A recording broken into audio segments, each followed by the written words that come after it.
এই মুহূর্তে আমি উপস্থিত হয়েছি বনগ্রাম স্টেডিয়ামে। বনগ্রাম স্টেডিয়ামের মাঠ, এটারও সংস্করণ হয়েছে, দারুণভাবে সেজে উঠেছে। তবে আজ থেকে 40 বছর আগে, 50 বছর আগে এখানে রূপটা কিন্তু অন্যরকম ছিল। এইসব ঘেরা ছিল না, খোলা মেলা, কোনো গ্যালারি ছিল না, কিচ্ছু ছিল না। এইসব মাঠে আমরা কিন্তু দৌড়তে আসতাম, সকালবেলায় মাঝে মাঝে দৌড়তে আসতাম। এখানকার গল্পটা একটু বলে নিই। এখানে যারা অসামাজিক কাজে লিপ্ত ছিল তারা দলাদলি করে নিজেরাই এখানে এসে খুন হতেন। মানে এক পক্ষ আর এক পক্ষকে এখানে নিয়ে এসে কুপিয়ে নির্মমভাবে খুন করতো। এবং শুনেছি এখানে কয়েকজনকে নিয়ে এসে জিপ টেনে ছিঁড়ে ফেলা হয়েছে, কেটে ফেলা হয়েছে, তারপরে তাকে মারা হয়েছে নির্মমভাবে। এবং শোনা যেত বলতে সেই সময় তো আমি এখানে থাকতাম। কথিত আছে গভীর রাতে বা ভোর রাতে বাঁচাও বাঁচাও বলে এভাবে চিৎকার হতো, এবং আশেপাশের ঘরবাড়ি অনেক কম ছিল, তারা কিন্তু সেই সব শব্দ শুনতো এবং ভয় আড়ষ্ট হয়ে পড়তো। এই হচ্ছে সেই বনগাঁ শহরের স্টেডিয়াম। বহু স্মৃতি বিজড়িত, বহু ভয়ঙ্কর গল্পের ইতিহাস বহন করে চলেছে। আজ হয়তো নতুনভাবে সেজে উঠেছে, কিন্তু আজ থেকে 40 বছর কি 50 বছর আগে এখানে এরকম কাণ্ড সব ঘটতো। সাংঘাতিক সেসব দিন, ভয়ঙ্কর সেসব দিন আপনাদেরকে আরও একবার স্মরণ করিয়ে দেওয়ার জন্যে বনগাঁ স্টেডিয়াম সামনে আমি উপস্থিত হয়েছি। আবার আমি ফিরে যাচ্ছি নতুন গন্তব্যের দিকে। আমি বনগ্রাম দীনবন্ধু মহাবিদ্যালয়ের সামনে উপস্থিত হয়েছি, যেটি স্থাপিত হয়েছিল 1947 সালে। আমি এই কলেজেই পড়েছিলাম। এটি এখন এতদূর পর্যন্ত ঘিরে দেওয়া হয়েছে, কিন্তু এটা এরকম ঘেরা ছিল না, একদম আরও ভেতর অবধি ছিল। আমরা যখন পড়তাম এই কলেজে, তখন একটি মেয়ে পরিবারের নিয়ে মারা গেছিল, সুইসাইড করেছিল। এবং আমি আমার একটি গল্পে সেই ঘটনা বেশ খানিকটা তুলেছিলাম। মা এবং মেয়ে সুইসাইড করে মারা গেছিল। সালটা হচ্ছে 1985, এবং তারপর থেকে অদ্ভুত কিছু ঘটনা ঘটতো এই কলেজেরই, আমাদেরই ক্লাসের দু একটি ছেলের সাথে। সেই সব ঘটনা আজ হয়তো রোমন্থন করছি না, কিন্তু আমি এটুকু খালি বলতে পারি, দীনবন্ধু মহাবিদ্যালয়ে ওই পিরিয়ডে, ওই সালের ওই টাইমে এখানে কিছু ঘটনা ঘটেছিল। এবং এর পাশ দিয়ে ইছামতি নদী চলে গেছে, এই রাস্তাটার পাশ দিয়ে ইছামতি নদী চলে গেছে। একটু আমরা এগোই, চলো রমেশ। এই ইছামতি নদীর এখানে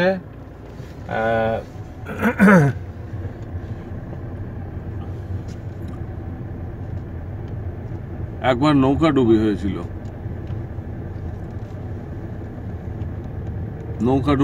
এখানে একটা তোরণ বানানো হয়েছে, দীনবন্ধু নগর। বনগাঁ পৌরসভা থেকে এই তোরণটা তৈরি করা হয়েছে, পাঁচিল দিয়ে ঘিরে দিয়েছে পুরোটা। কিন্তু এটা তখন ছিল না এরকম, ছিল না, খোলামেলা ছিল, নদীটা দেখা যেত। বন্যার জন্য এটাকে আটকানো হয়েছে, না গার্ডওয়াল, মানে বাঁধের মতো করা হয়েছে। আমরা এখানে কিন্তু কলেজ ফাঁকি দিয়ে সাঁতার শিখতে আসতাম, এবং এখানে নৌকা ডুবি হয়েছিল। তারপর থেকে কিছু ভয়ের বাতাবরণ সৃষ্টি হয়েছিল। আমরা মূলত বনগাঁ শহরের পুরনো হান্টেড প্লেসগুলোতে আমি নৈশকালীন অভিযান করছি, দেখতে থাকুন। আমরা চলেছি এবার পরের গন্তব্যের দিকে। এই মুহূর্তে আমি জেলখানা মোড়, বনগ্রাম শহরের একটা বিশেষ স্মৃতি বিজড়িত জায়গায় এসে উপস্থিত হয়েছি।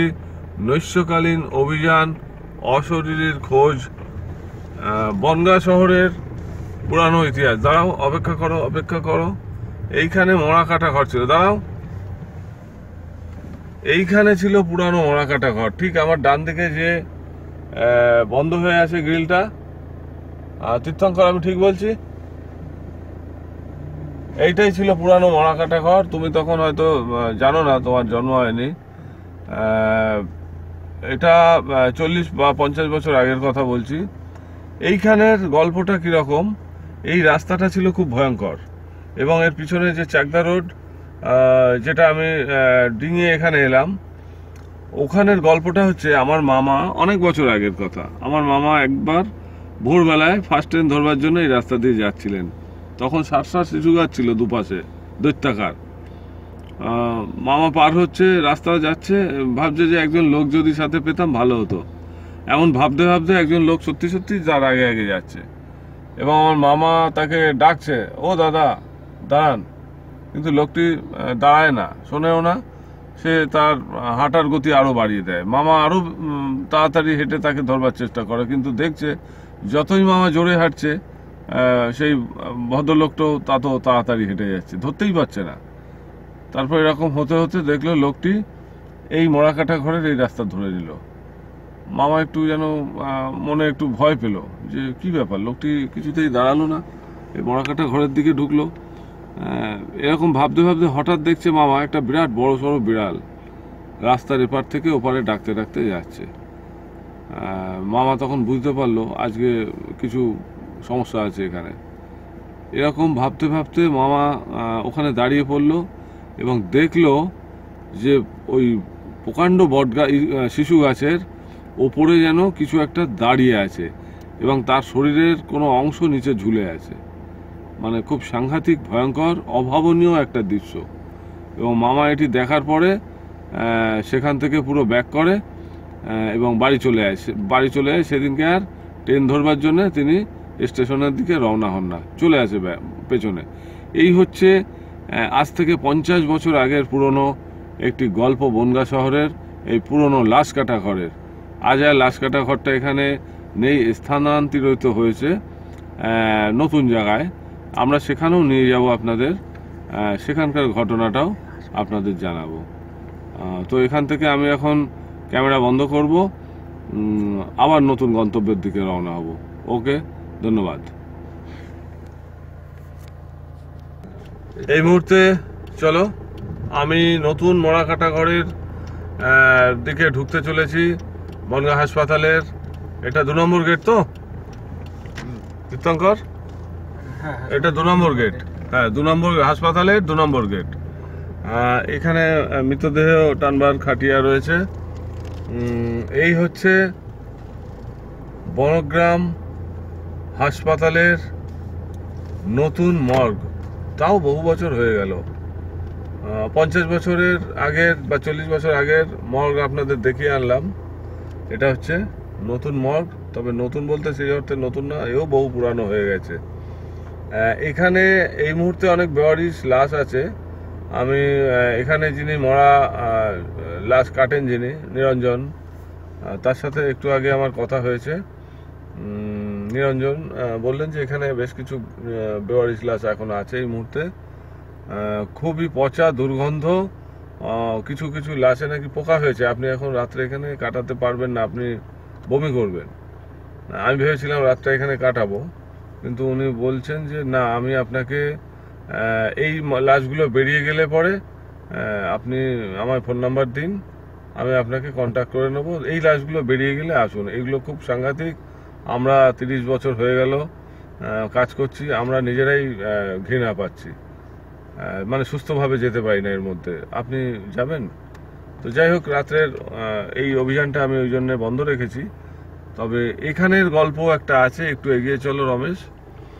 এখানের গল্পটা হচ্ছে আজ থেকে ঠিক 48 বছর আগের, কাটায় কাটায় 48 বছর আগে ফিরে চলুন।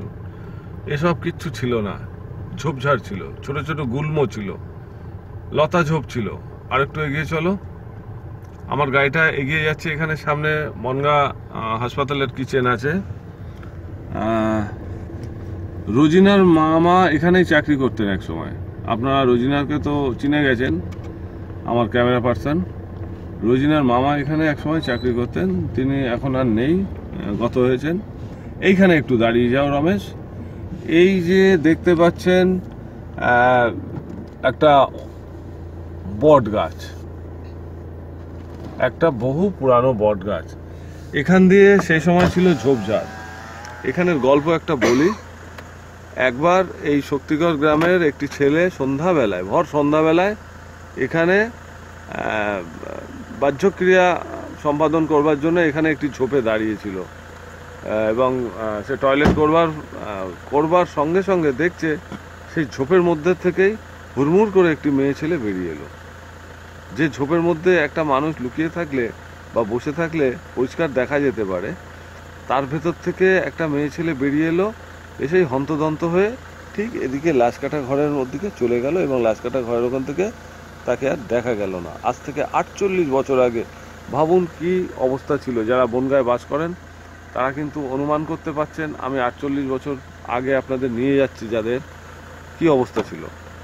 এই হচ্ছে এখানকার ঘটনাটা। যাই হোক, চলো রমেশ, আমি এরকম আরও বহু জায়গার খবর আপনাদেরকে আজকে রাত্রে দিতে পারতাম, কিন্তু আর দীর্ঘায়িত করতে চাইছি না, শরীরও সাথ দিচ্ছে না, অনেক রাত হয়ে গেছে।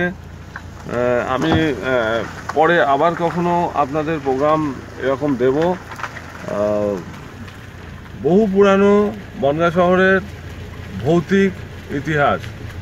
আপনারা যারা বনগাঁ শহরে বাস করেন তারা তো নিশ্চয়ই এই জায়গাগুলো চেনেন, জায়গাগুলোর সাথে পরিচয় আছে। এই যে এখানে আরেকটুখানি দাঁড়াও, এখন তো এটা অন্যরকম হয়ে গেছে সম্পূর্ণ, কাজটা নামিয়ে দাও। আমি যখন ছোট ছিলাম এই মাঠে খেলা করতাম এবং এখানে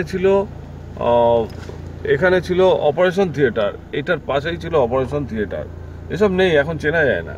তার ওপাশে ছিল লেবার রুমটা আছে এখনো। তো এখানে এই মাঠে কিন্তু দেখা যেত, ওখানে একটা কদবেল গাছ ছিল, যে কদবেল গাছের থেকে পড়ে আমাদের দুজন বন্ধু আহত হয়েছিল এবং পরে মারা গেছিল। এই মাঠেও একজন মারা গেছিল কিছু জিনিস দেখে, অদ্ভুত কিছু জিনিস দেখে। মাঠ, এখন তো আর মাঠ নেই, সমস্তটাই বিল্ডিং আর বিল্ডিং হয়ে গেছে, নতুন হাসপাতাল হয়েছে, অনেক আধুনিকীকরণ হয়েছে, কিন্তু আজ থেকে সুপার স্পেশালিটি হসপিটাল হয়েছে। আজ এই অবস্থা, কিন্তু আজ থেকে যদি 40 বছর 45 বছর আগে ফিরে যান তাহলে কিন্তু এখানে সার আম গাছ ছিল এবং সেই সব আম গাছে আমরা বন্ধুরা দল বেঁধে আসতাম আম কুড়োতে, আম পাড়তে, এবং আমরা সন্ধ্যা হলে এই রাস্তা দিয়ে অনেক কিছু দেখতাম। ভয়তে অনেকে এই রাস্তাটা মারাতো না, এই ভেতর দিয়ে, হাসপাতালের ভেতর দিয়ে যাতায়াত করা হতো। এই পেছনের রাস্তাটা দিয়ে কিন্তু যাতায়াত করা হতো না, ভয়তে, শুধুমাত্র ভয়তে। বহু মানুষ ভয় পেয়েছে এবং একজন এখানে পড়ে গিয়ে সারা জীবনের মতো পঙ্গু হয়ে আছে, আজও তিনি পঙ্গু হয়ে বেঁচে আছেন। এই মুহূর্তে আমি বনগ্রাম কালীবাড়ির সামনে উপস্থিত হয়েছি। এখানে এলাম কেন? আজ থেকে 50 বছর আগে, আপনারা অনেকে আমাকে একটু আস্তে করো, দাঁড়িয়ে যাও, কমেন্টস করেছিলেন আমার আগের চ্যানেলেও যে না বনগাঁতে কিছু নেই, অনেকেই কমেন্টস করেছিলেন। তাদের উদ্দেশ্যেই কিন্তু বিশেষ করে এই স্পেশাল অভিযানটা, যে 50 বছরের পুরানো বনগাঁর ভৌতিক অবস্থান। আমি যে কালীবাড়ি মন্দিরটার সামনে দাঁড়িয়ে আছি, এটা হচ্ছে কালীবাড়ি।